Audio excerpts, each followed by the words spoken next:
Aid agencies say more than $4 billion is needed urgently to battle Africa's worst food crisis in years, which has left more than 40 million people facing outright starvation.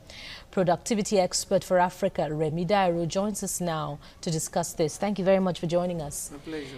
Now, the different scenarios in the stories earlier reported, some are caused by insurgency and war, some by this El Nino weather phenomenon. Let's start from insurgency and war. Some of these people were productive before the war displaced them, and in fact some of them were farmers.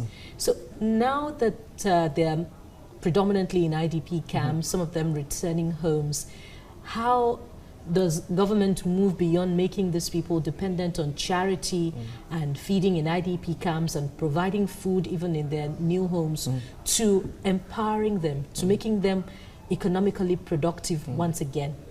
Great. I must say that the government is trying. Even the NGOs are also trying. But you know, one of the fundamental issues here is corruption. In the IDP camp, we found out that many who brought food or brought things to help the the IDP members there, the foods were stolen, some were sold, some were repackaged. So corruption has to be tackled in the IDP, and I think it's a matter of checking who is checking who. So it's one of the important things. So the government must come clear to see how is the distribution of the materials given to the refugees, as the case may be. Importantly, also is to look at how we will come up with policy for private sector to be part of this, of this. I don't want private sector to just read it on the newspaper. Oh, IDP, so that's no. The government must come up with a particular percentage from the company. Okay, this 0.5% from every company is going to the IDP. You see that there will be enough food for them to eat. So much more than just some people doing for their CSR. There should be a policy, a law, probably emergency law, that okay, for this period of time to rebuild this nation, to rebuild the Northeast and all the people that are hungry, let's have a policy that will make organization to give something, and then that pause must also be monitored, because care not taking, corruption will eating again and all that. So we need to look at that. Then there should also be a personal responsibility of their neighbors, or our neighborhood.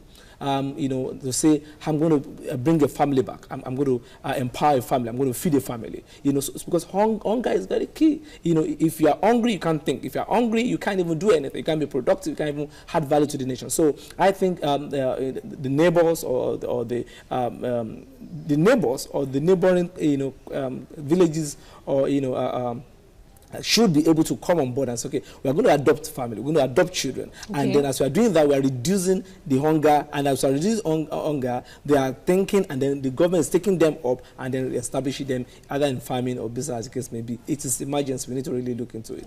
That's key. So how does government empower them again? Yes. If you look into to their knowledge scale, knowledge capacity, or skill capacity, what they can do is farming.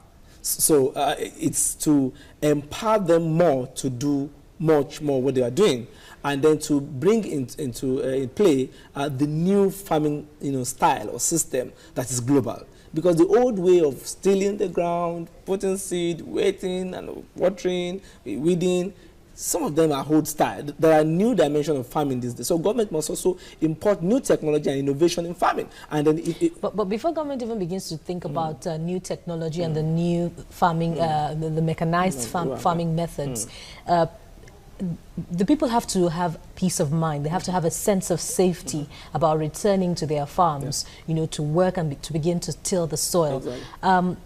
If you were in the Northeast, and you had to return to the farm, in the light of recent events, would you be at peace to return to work? Thank you. One of the things I saw the military doing in Nigeria was saying, okay, we've conquered, this Northeast, so we are moving to Niger Delta area. No, there's conquering parts. And there's a sustainability of security. So I think not just leaving them there, okay, go back and farm. No, there should be a level of security even in their farmlands to keep the security up, because there's a psychology of losing interest or losing or having fear. That's psychology. There must be a way of repatriating or making them to come back and get more relaxed, security-wise, before they can even put their mind to work. Therefore, I think the military guys should also be around their farm. If possible, plant military guys around the farm so that this thing will grow, and then have even during their harvest. So it's going to be a system of, of having security before, during, and then and after. Now, aid agencies say they require more than $4 billion to tackle Africa's worst food crisis. 40 million people face the risk of starvation. How realistic is this amount, this sum, and how should it be disbursed? In fact, I got a statistics on the internet that 233 million people are suffering from hunger or malnutrition in sub-Saharan Africa. It's a serious issue. So and this agency or donor agents are ready to give, but the corruption issue. So they should not just give to any NGO. There should be a monitoring system in how we disburse, who gets what, who finally gets what we are disbursing. Therefore, there must be a monitoring system, there must be evaluation and monitoring system. And if we're able to find out that what we did last month or 2 months ago did not work, then we change to another way, or route of getting. Our aim and result is to see that what is given from donor agents gets to the final, users, beneficiary, as the case may be. So it's very, very important. So there must be monitoring and evaluation to be able to see that the thing gets to the right hands. Right. Thank you very much, Remi Dairo, productivity expert for Africa. Thank you for your time. My pleasure.